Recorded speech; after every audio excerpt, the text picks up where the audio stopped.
Existem muitos traidores na série Souls. Tem cavaleiro que te joga no buraco, clérigo que te apunhala pelas costas, NPC que só falta te chamar de otário, mas nenhum deles chega aos pés do maior traidor da história, o Sif, o dragão sem escamas. Se tem um personagem que você não deve confiar em Dark Souls, é o Sif. Ele não apenas virou as costas para o próprio povo, como ainda foi recompensado com status de nobreza, acesso proibido ao conhecimento arcano e uma imortalidade forçada, artificial. Isso tudo em troca de entregar a própria espécie. E o pior, sem ninguém pedir. Sif, o Sem Escamas, é um dragão que nasceu com uma falha vital. Ele não tem as escamas eternas. Em Dark Souls, isso não é só um detalhe biológico. As escamas são o que garantiam a imortalidade dos dragões. Ou seja, Sif nasceu com um prazo de validade. Algo que fez ele se revoltar, não só contra o mundo, mas contra os próprios dragões. Durante a Era dos Antigos Dragões, quando Gwyn se preparava para iniciar a Era do Fogo,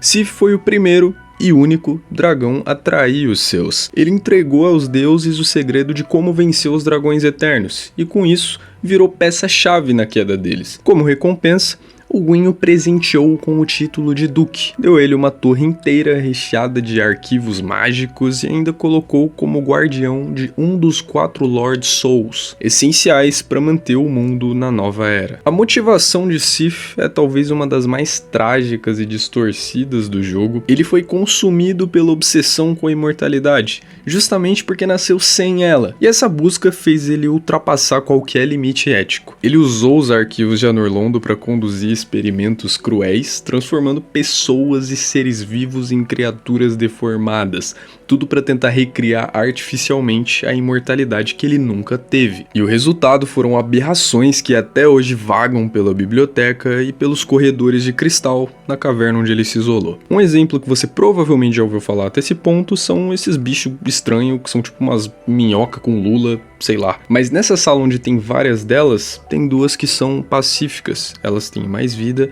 e elas choram. Se você prestar bem atenção, tem um sonzinho bem de fundo que elas emitem que parece um choro. Além disso, depois que você desliga aquele sino, todos esses bichos se tornam pacíficos, eles ficam lá tranquilos. Então, eles meio que estavam sendo torturados ali, entende? Mas voltando pro Sif, foi nessa obsessão pela imortalidade que ele enlouqueceu completamente. Ele perdeu totalmente o senso de realidade e o que restou foi só um ser cego, tanto literalmente quanto no sentido emocional, isolado em um laboratório, tentando controlar o tempo, a morte e a sua própria essência. Agora, a gameplay. A luta com o Sif é diferente logo de cara. Primeiro, o jogo te coloca numa situação bizarra, você é obrigado a perder. Sim, sua primeira interação com o Sif é uma derrota forçada, você não tem absolutamente nada o que fazer, só esperar a morte. Você cai numa armadilha e acorda preso nos arquivos do Duque, com uma galera deformada, tocando sininho ao fundo, como se fosse show do Coldplay, versão tortura psicológica. Lá você mata uma galera, se perde na biblioteca, aí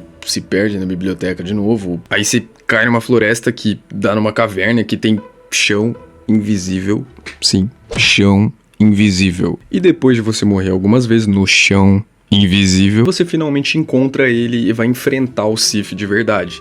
A luta só começa depois que você destrói um cristal que fica atrás dele, e esse cristal é o que o mantém imortal. Enquanto você não quebrar esse cristal, a luta nem vale. A arena é linda, é uma caverna de cristal cheia de reflexos e brilho, mas a luta em si é esquisita. Sif é um dragão que não voa, não corre, ele mal se mexe na real, ele ataca espalhando magia de cristal na área e maldição e tacando raio e se debatendo também. O Sif entra naquela categoria que eu não gosto nem um pouco, que são chefes gigantes. Ele é grande demais, grande ao ponto que ele não cabe na sua tela. Então é uma luta que meio que não é divertida, porque ela não tem aprendizado. Você não tem que reagir a nada, porque você não tem nem o que olhar pra reagir. E caso você não tenha jogado ou não tenha chegado nessa parte, não, essa luta é fácil. Talvez você apanhe no começo, mas a real é que ele toma mais dano na barriga e a maioria dos ataques dele não pega nesse lugarzinho. Então você consegue simplesmente grudar aqui na pança dele e ele morre rapidão. Não tem muito segredo não. Agora, algumas curiosidades sobre o Sif que você talvez não sabia.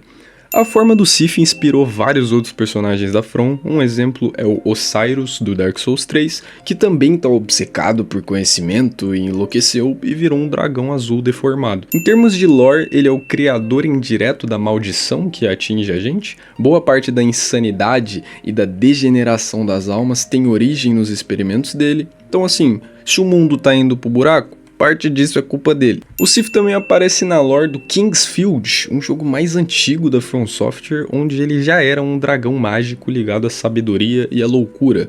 Ou seja, isso já estava no DNA deles antes mesmo de Dark Souls existir. Sif é completamente cego, isso muda a forma como ele luta e também como a inteligência artificial dele reage. Um bom exemplo desse level design bem feito é que todos os ataques dele são em área, já que ele não tá te vendo para saber onde atacar, ele ataca tudo. Ele é o criador da Moonlight Butterfly e de outros inimigos mágicos no jogo. Basicamente, metade dos bichos mágicos em Lordran saíram do laboratório dele. Sif foi o motivo da criação da Ordem dos Cavaleiros da Lua Negra, uma ordem que jurou vingança por ele ter mexido com o cadáver da deusa Velka. Em Demon's Souls existe um dragão branco que vive isolado e também mexe com magia. Coincidência? Talvez, não sei. No final das contas, Sif não é só um traidor de dragões. Ele é o símbolo do que acontece quando alguém troca tudo, laços, honra, identidade, em nome de um ideal inalcançável. Ele quis se tornar eterno, mas virou só mais uma peça na história de um mundo que esqueceu até como ele era de verdade. Afinal, ele nem escamas tinha para ser lembrado como um dragão. Sif é um dos personagens mais complexos e canalhas do universo Souls, ele tem um arco bem diferente. Ele representa a obsessão, a traição e a queda de alguém que trocou tudo, a raça, a honra e a sanidade, por uma promessa de imortalidade que, de verdade mesmo, nunca chegou. E por isso mesmo ele é tão fascinante, porque em um mundo onde quase ninguém é herói, ele ainda consegue ser um dos maiores vilões. E honestamente, a From acertou demais ao criar um chefe que você já odeia antes mesmo de começar a luta.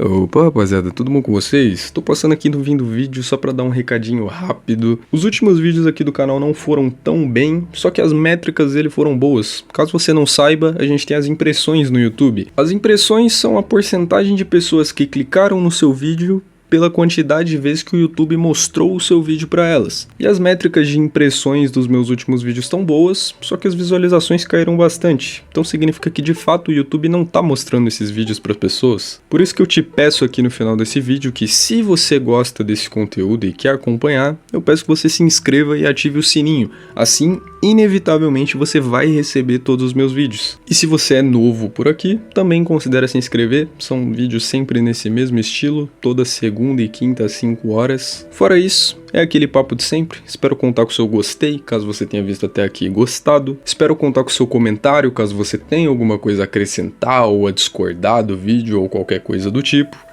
E é isso. Eu te vejo no próximo vídeo de Dark Souls e até mais.